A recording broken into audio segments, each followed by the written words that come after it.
Lights up there. Good morning. Good morning. Okay, thank you. It's great to be with you. My name is Tony Fisher. I serve this congregation as minister. Welcome to the Unitarian Universalist Congregation of Greater Naples. I am grateful for your presence this morning. I have a couple of other things. Thank you for those who have volunteered to help out with hospitality, either over the summer, which is great, or even as we go into the year. That would be wonderful. Always need some help with all the goodies that we get and the coffee. So thanks for those. I know a few of you have volunteered. Thanks for many of you who showed up yesterday at the No Kings rally. It was quite an event down at the courthouse. I couldn't keep track of all our members, but I'm sure we had well over 20 there, if not more. And the crowd was about 1,500 by my expert estimation. So I should have said it was about 3,000 by my expert estimation. Yeah, right. 100,000. Well, I said it did have 1 million people in Boston, I understand, so that was pretty good.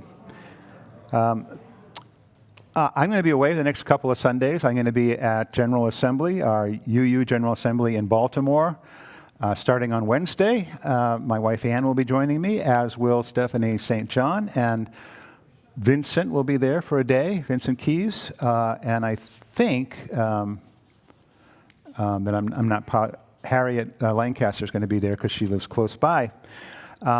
There's still time for anybody who wants to sign up and be a virtual attendee at General. There's a lot going on, so feel free to look that up or ask me about it right after the service.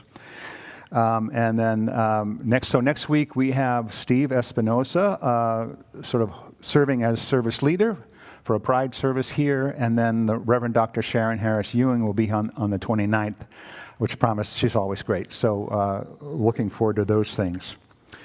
So though the world doesn't give us a lot to celebrate these days, we are celebrating today.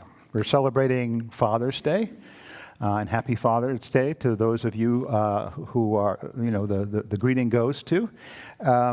And we're celebrating the fact that this is the week of Juneteenth, and Vincent's going to give us a very sort of local understanding of emancipation.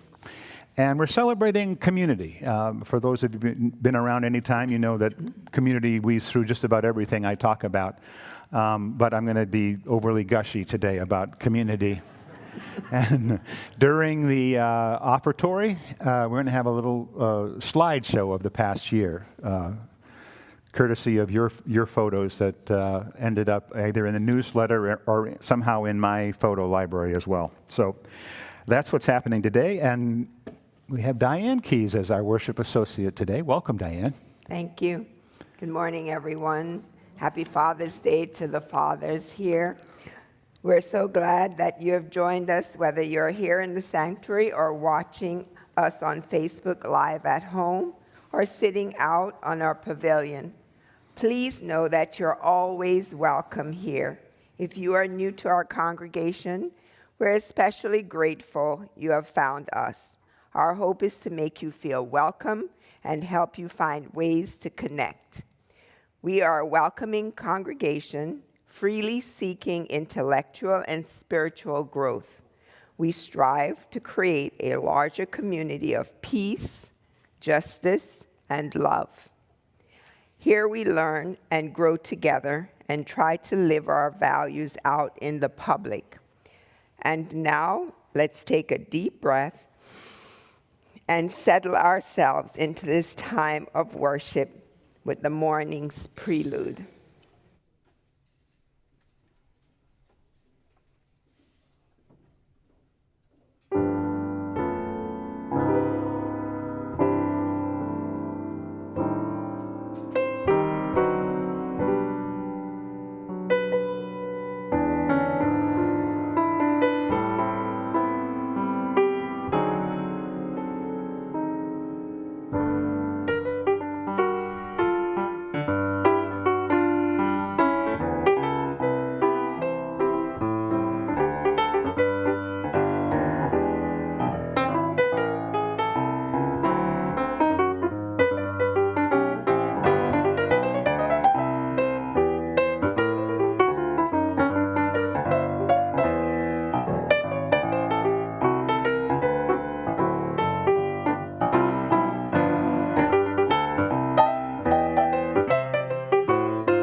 Oh, and did I say I'm grateful to have Stu back as our guest musician? We gather here to celebrate our lives together.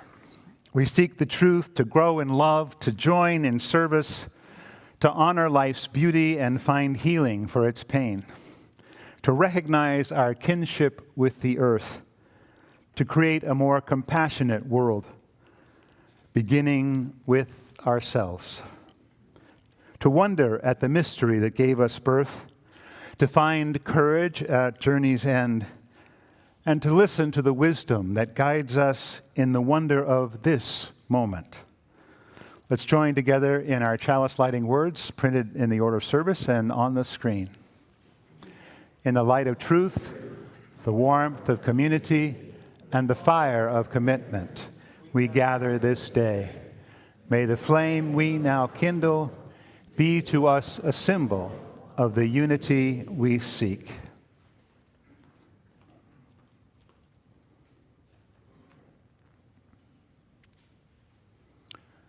And let's rise in body or spirit and join in singing our opening hymn, led by Steve Espinosa. Come sing a song with me. It's number 346 in the gray hymnal.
Thank you.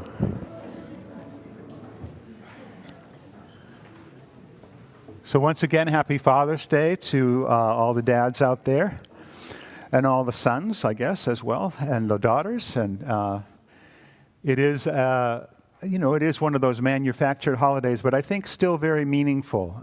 But also, as we recognize at Mother's Day, a difficult time for some. We recognize the vast spectrum of experience and the often complicated feelings that surround this day. We honor those fathers those father figures in our lives who loved and cherished and encouraged and instructed us, and we seek to share those gifts with others. And we mourn with those who have lost a father, and fathers who mourn the loss of sons or their estrangement, whether separated by death or, as I said, estrangement. We support those for whom this day brings pain and some discomfort, who suffered neglect and abuse. There's a wonderful young minister, Unitarian Universalist minister, Evan Carville-Zeimer, who has written a piece about Father's Day, and still this is something that I think resonates today. I believe in fathering. I believe in the radical idea that men have the full capacity to nurture. Hair bows and baseballs, cooking and creativity, tools and tiaras, camping and dancing, snuggles and shrieks of delight. Too many fathers have not believed in their own fathering. Too many are scarred by their own fathers to hear their heart say otherwise. Too many have known fathers who, faced with a quivering lip and tears, could only say, "Man up." Too many have known fathers who knew only yelling and hitting. Too many have known fathers who lost sight of their sacred role of protector and became instead tormentor. But I believe in fathering. When a human being gestates and gives birth, her brain changes permanently. A father's brain changes permanently too, changes as he rocks his baby to sleep, delights in baby games, and soothes bumps and bruises. A father earns his new neurobiology. In a world where too many mothers hand their co-parent directions more specific than those given to the babysitter, where a father out with his kids is asked, "Are you babysitting?" or "Where's the mom?" where fathers tend to be a punchline, I believe in fathering. I believe in the radical idea that men have the full human capacity to nurture, whether their children come through birth, adoption, or fostering, through scouts, sports, Sunday school, or youth groups. I've known too many gay dads, too many single fathers, too many men raising children others couldn't, to believe otherwise. I believe we all, especially our children, deserve to know that human capacity to nurture belongs to each and every one of us. I believe in fathering. Let's join together in our centering hymn, How Could Anyone? We'll sing it twice through. It's number 1053 in the Teal hymnal. Please remain seated.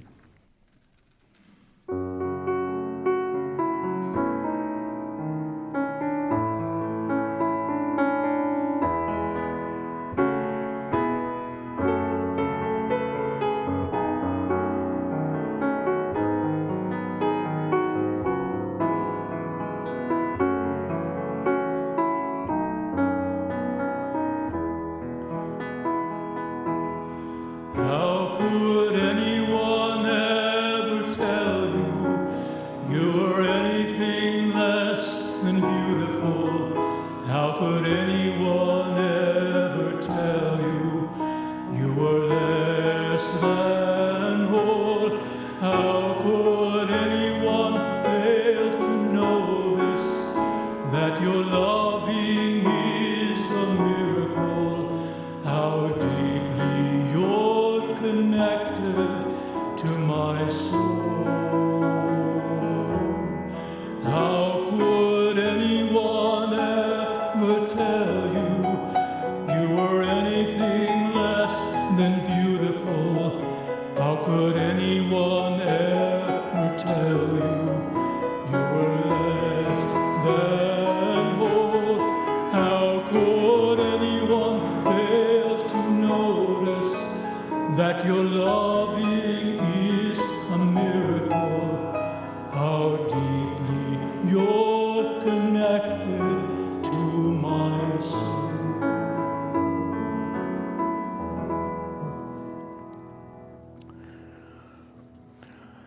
And this is our time to come together in community and share with one another those things that bubble up within, those joys and those sorrows that we carry every day, most days.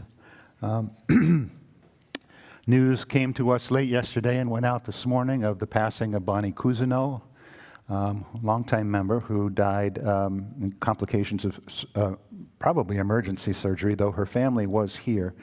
So she had experienced a heart attack and was in surgery. So we remember Bonnie gratefully, such a lively and lovely conversationalist, and remember Dave, who will be now joining his family up north in an assisted living facility there. So remembering Bonnie and Dave this morning. And we celebrate with joy all those who have come to this community this year, new to us. We mourn with sorrow those who have passed into the mysteries of death during the past year. We offer our hearts and our hands and our presence to those among us who are in need. And we offer our service on the local front to serve the needs of the global community. If you have a joy or a sorrow you'd like to share this morning, please raise your hand. I will bring you the microphone. Tell us your name and briefly what's in your heart. Joys and sorrows.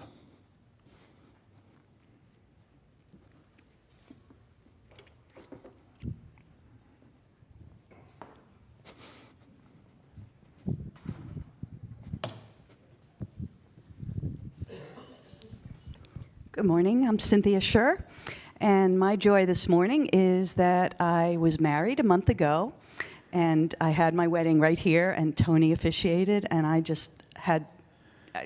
was so heartfelt for me to have it here and to have Tony be part of it, and we just got back from our honeymoon, so I'm happy to be here.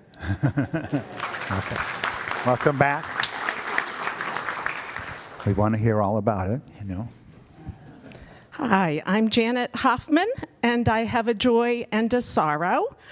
I want to share my deep appreciation to Jean Goldberg, Cheryl Drumgoll, and Steve Espinosa for living their UU values of justice, generosity, and equity yesterday, out in public yesterday, in helping to get 88 Medicaid petitions signed. And others volunteered but came late or were sick, and all of that is appreciated and has the potential of helping over 1 million people in Florida get the health care they need. My sorrow is that I am no longer able to converse with my sister, who was a brain researcher and now can only say yes or no, and cannot remember where the pot is to cook her oatmeal for breakfast. And so I wish people can send caring thoughts to my brother-in-law, who is her caretaker. Thank you. Thank you. Anyone else? Go this way.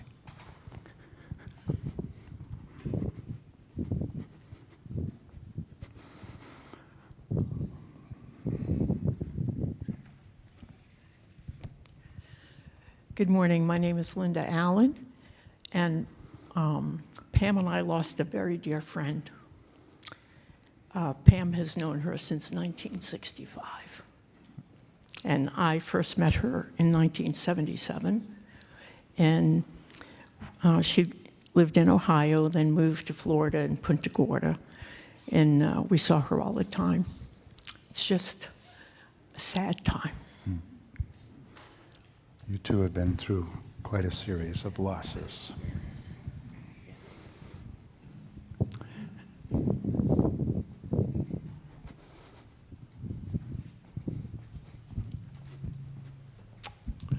Hi, my name's Bill McCormick. I just read some happy news in the paper this morning. I just want to make sure it was correct. But the president apparently has confronted reality, and he can't get rid of farm workers or leisure hotel workers or restaurant workers. So they've been ordered in ICE not to be arresting people who are farm workers because we all have to eat. There's nothing more powerful than the truth and reality to come up against baloney from the White House. And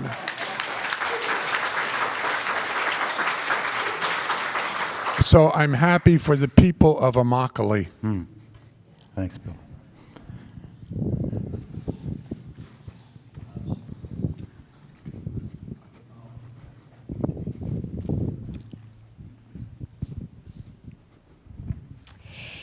I wanted to thank everybody who was able to participate in the action yesterday at the courthouse. I was here with the Saturday meditation group that meets at the same time, and those of us who met here were really had a very powerful experience of talking very openly and intimately about what it was like to not be there and the various reasons that people have for not being able to be out in public, making their values known. That some of us are more privileged than others in terms of our relative safety. And that made me aware that I'm so very privileged. I'm a very unintimidating looking little woman of white heritage, European American, of an age that is usually considered not very threatening. But there are many people whose identities make them targets, put them at risk, or people who've experienced so much trauma in their life that putting themselves in a dangerous situation would be too reactive. So I think as we as a community, and I think that sometimes those who are not able to be out in public can maybe feel something like, oh, wishing that they could and feeling badly that they can't. And I just want to recognize that everybody here thinks about how they can live their values. And for some people, it's very public, and for other people, it's much more private. But that every little thought and effort matters. Smiling at the person who is doing your lawn work, smiling at the teenage barista who doesn't want to talk at all. But every little positive thing that people can do adds to the positive in the world. I've got to believe that.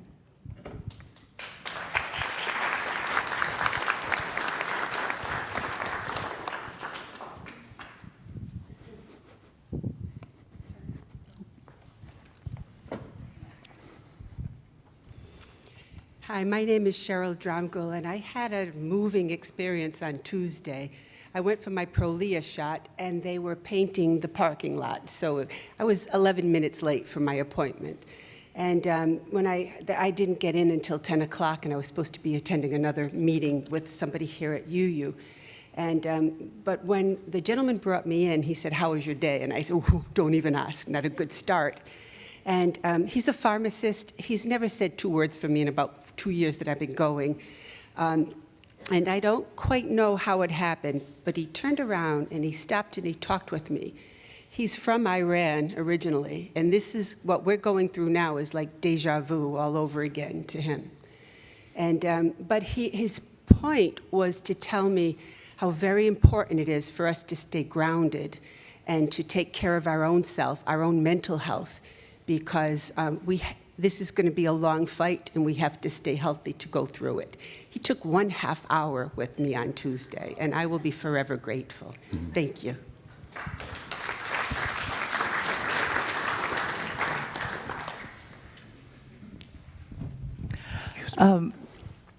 Jim and I had the joy of having my daughter live in Naples for 2 years. It was such a wonderful thing.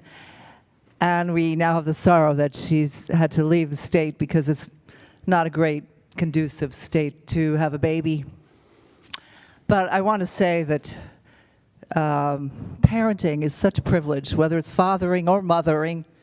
It's a incredible gift, and we are grateful for both the joy and the sorrow of missing her. Mm-hmm.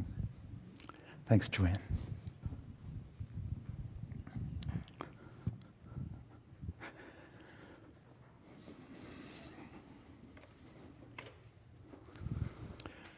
Grateful for all that has been shared, joys and sorrows and deep feelings. We honor, again, all those joys and sorrows that have remained unspoken. Please know that in this community we are with you. You are held and you are loved. Let's join in the spirit of meditation.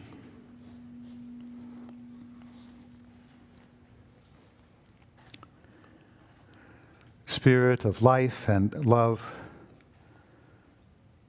we pause in this stillness to rest for a moment, to quiet ourselves so that we can feel what stirs within. Each breath draws us closer to the pulse of life. And with each exhalation, we make room for something new.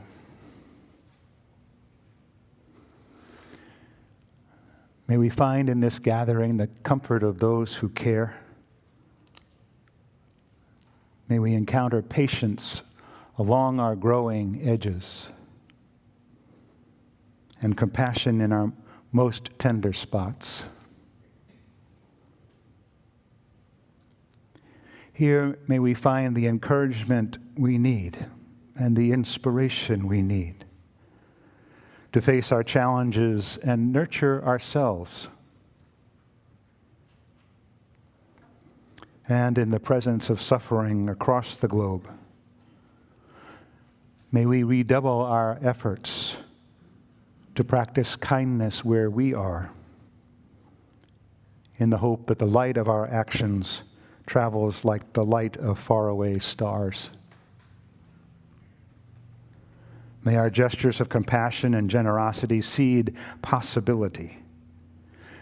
May we walk humbly with one another, choosing reconciliation over resentment as we strive to live in right relationship with each other and the earth.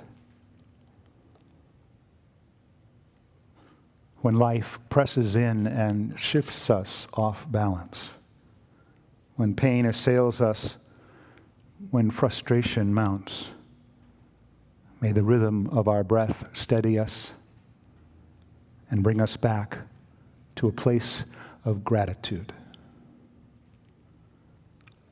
Let's join together in silence.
Juneteenth.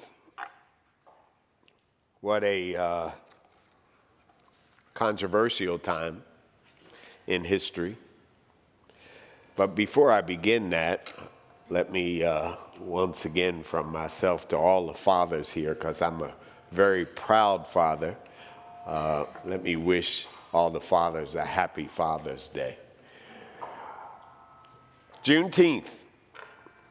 President Abraham Lincoln issued and signed into law the Emancipation Proclamation on January the 1st of 1863, a day that's etched into my mind growing up in Philadelphia, Pennsylvania, a day when the president announced that all persons held as slaves within the rebellious areas are and henceforward shall be free.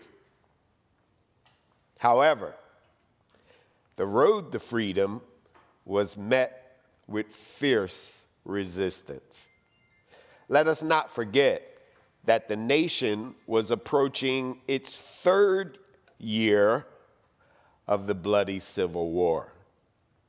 Many give credit to President Lincoln, but we know that it was the abolitionists and our national leader, Frederick Douglass, who convinced Lincoln to use freedom as a weapon. Douglass pushed Lincoln to make abolition the heart and cause of the war.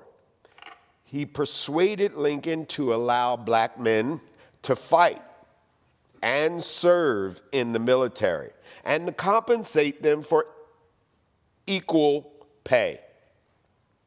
When the Civil War finally ended, it marked slavery's official time of death. But unfortunately, the South continued until June 19th of 1865.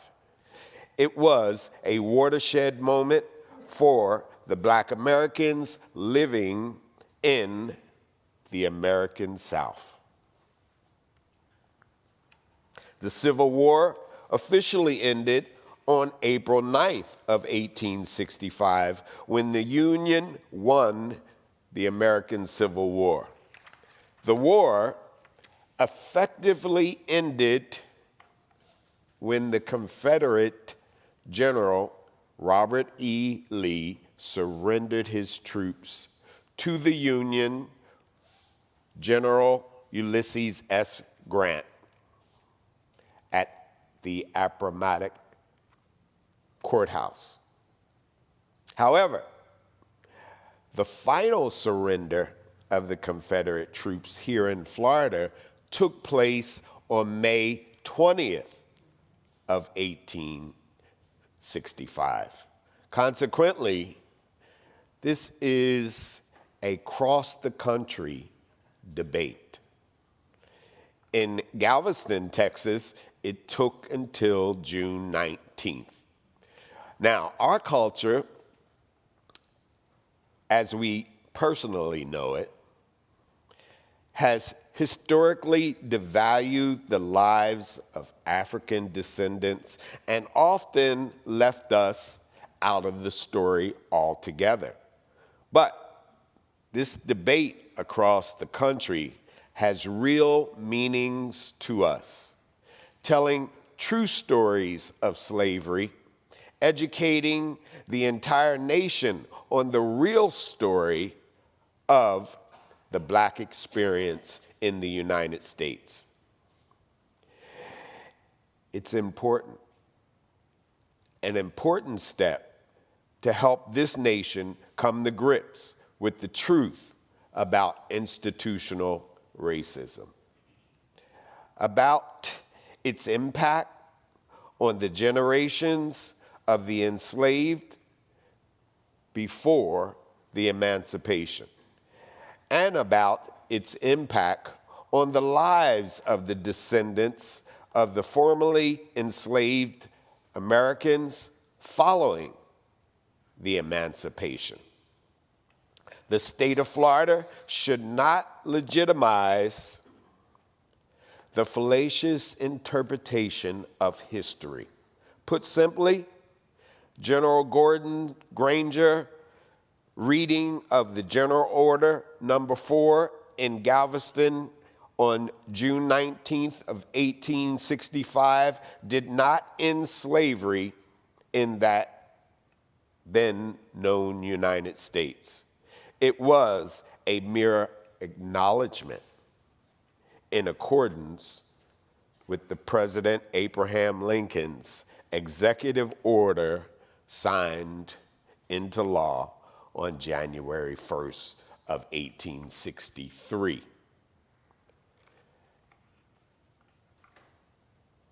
That meant many of the rebellious states that date were to be considered free, no longer slaves. After that date has always been of controversy.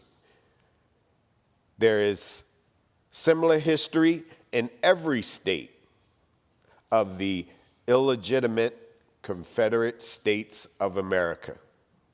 If the date of emancipation is to be recognized, we here in Florida should recognize Emancipation Day as May 20th, celebrating our state's well-documented true history.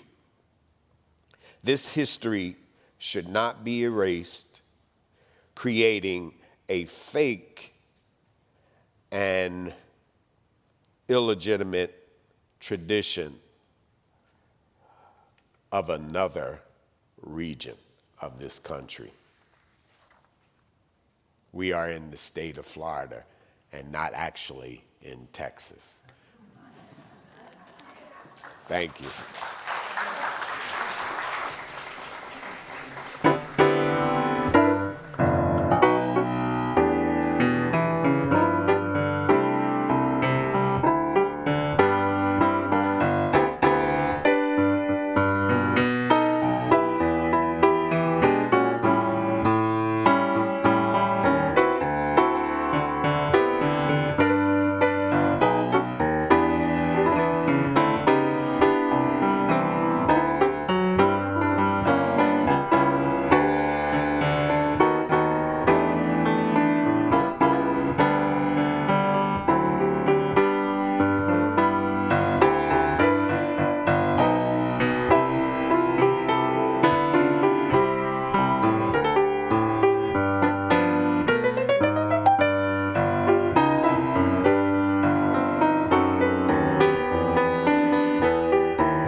Thanks, Stu.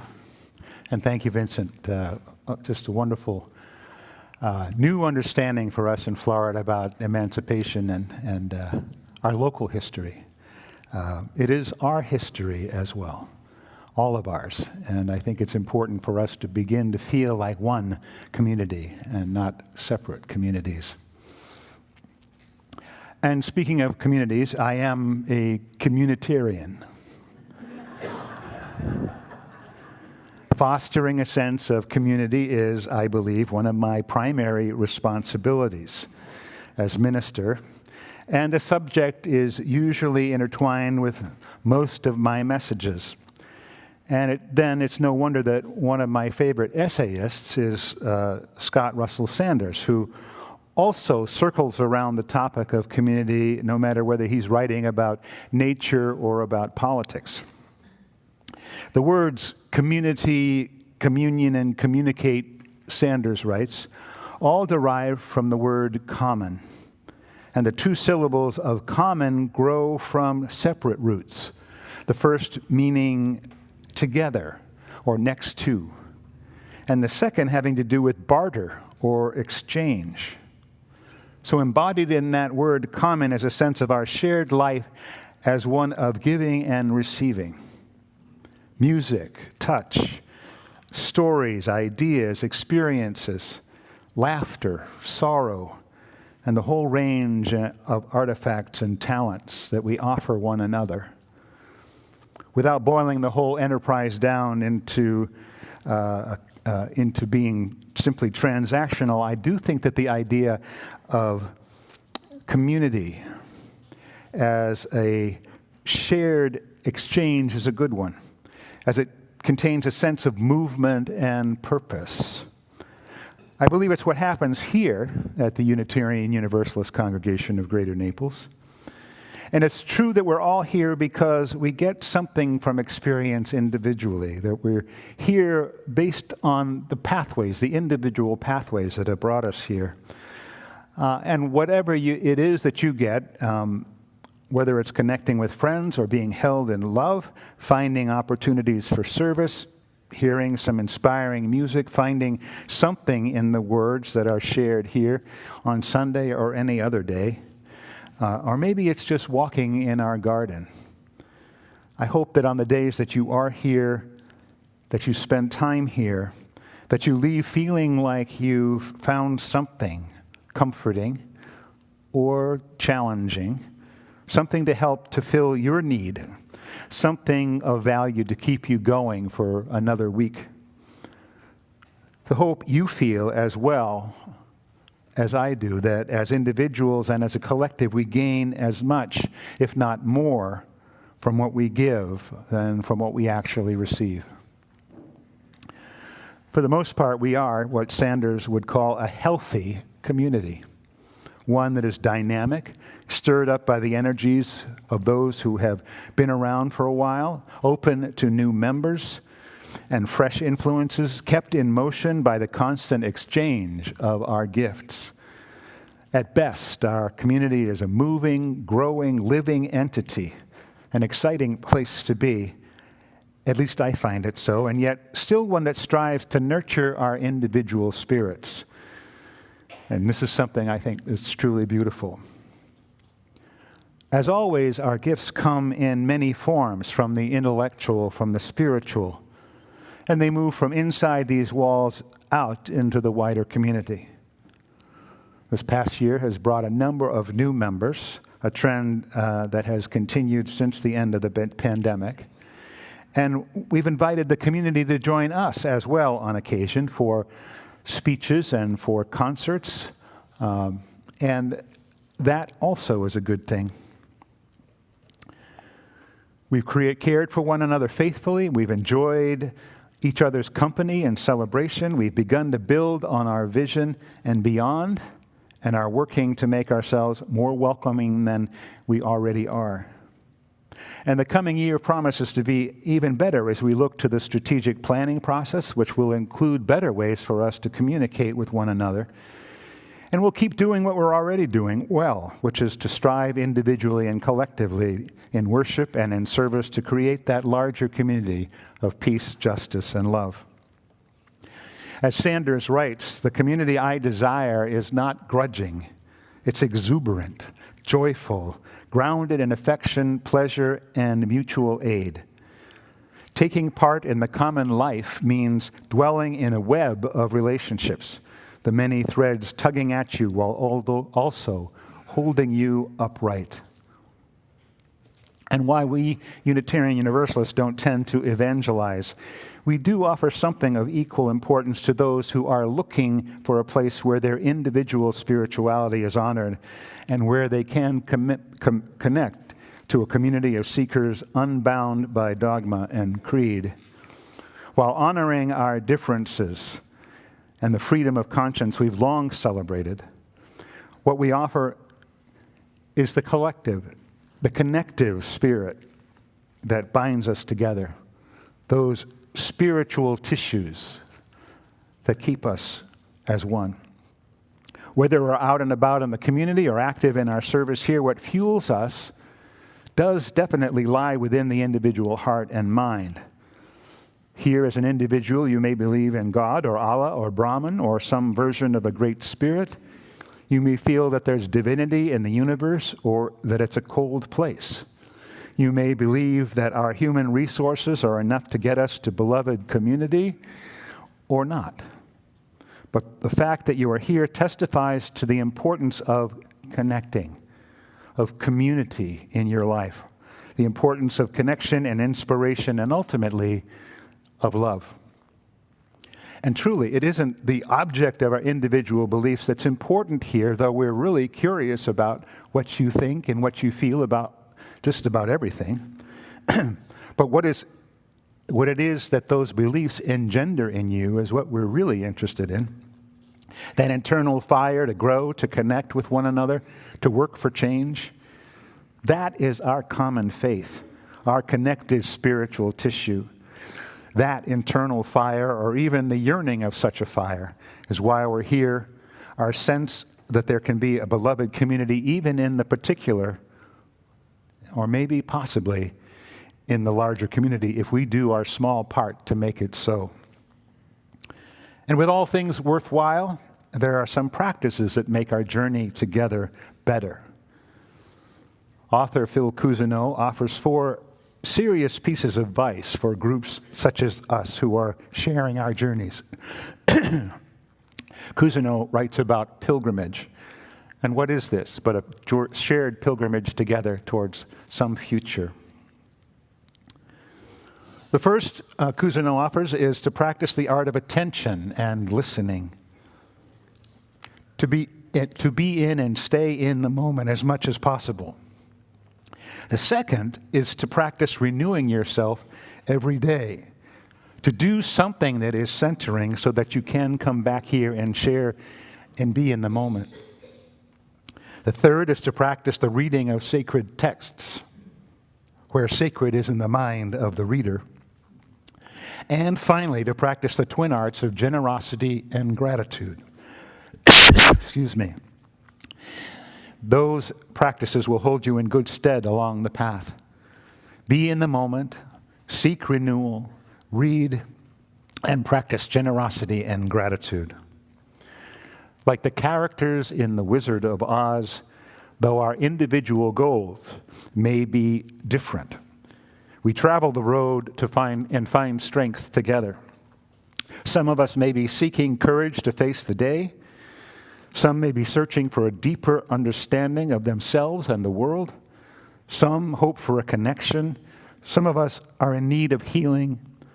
And some are searching for a more authentic spiritual home. We find the journey towards wholeness a lot easier in good company, who are attentive, listen carefully, and who share their own stories and practice these same arts. At our best, we offer these gifts as a blessing to the larger community as well. The more we are present in the world, the more we can articulate this sense of oneness, not in specific beliefs, but in the value and values that our own spiritual paths bring to a common home. As we work together, we do so to bless each other and the world with our love and presence. I know that I am blessed by every one of you, your presence, your caring, your courage, your curiosity, your faults, your quirks, mine too, your needs and your gifts, and most especially, your love. Thank you for your participation in this community. Now, in case you forgot to breathe and pay attention, this past year, it was a pretty awesome year here at UUCGN. The energy was incredible. We had overflowing pews during most of season. The energy, as I said, was just palpable, especially from up here. You've gotten really, really a lot better at singing. This is a wonderful thing.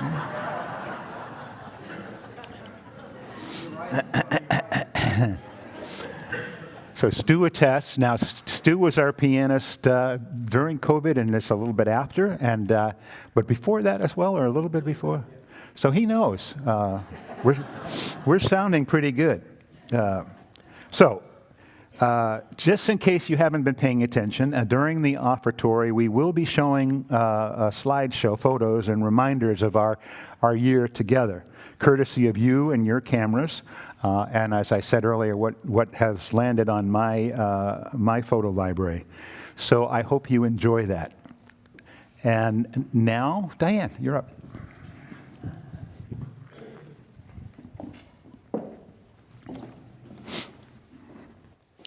Good morning again to everyone. Let our offering today reflect our appreciation for the transformative power of this congregation.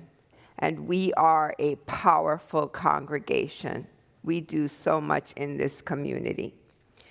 With every act of generosity, we support not only our own growth, but the growth of others, and also the many hands that reach outward from this place, touching lives in our wider community with kindness, hope, and love. May this offering serve as a symbol of our commitment to be a beacon of light, to foster peace, and to create a world where love prevails. If you are watching on Facebook Live or viewing later on our YouTube channel, please consider sending your offering to the address given on your screen. Our ushers may come forward. Thank you.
Thanks, Stu, very much. Stu's one of those people you can say, well, we need about 6 minutes and 15 seconds of Wizard of Oz music. So, yeah. So our final thoughts today come from the Unitarian pagan minister Starhawk. We've used this before, but I think it speaks to something deep inside of me anyway. We are all longing to go home to some place we have never been, a place half remembered and half envisioned. We can only catch glimpses of it from time to time. Community. Somewhere there are people who may look or think differently, but to whom we can speak with passion without having the words catch in our throats. Somewhere a circle of hands will open to receive us. Eyes will light up as we enter. Voices will celebrate with us whenever we come into our own power. Community means strength that joins our strength to do the work that needs to be done. Arms to hold us when we falter. A circle of healing, a circle of friends, some place we can be free. May it be so for us as we continue our journey together. May it be so for the world as we move forward in time. And let's rise, embody our spirit, and join in our closing hymn, This Little Light of Mine.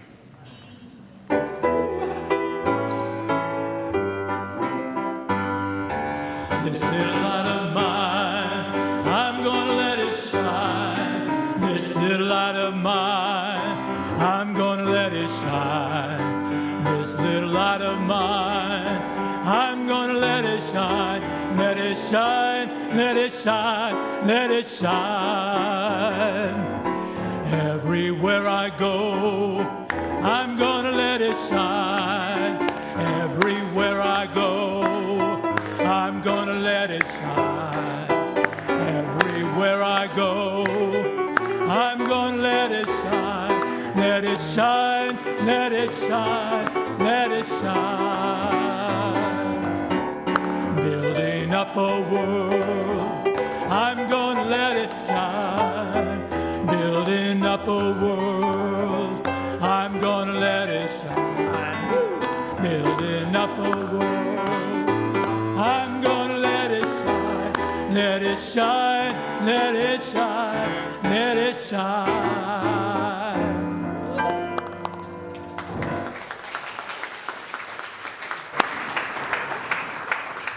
And now may the longtime sun shine upon you, all love surround you, and the pure light within your heart guide your way on. Go in peace, go in love. Have a wonderful day.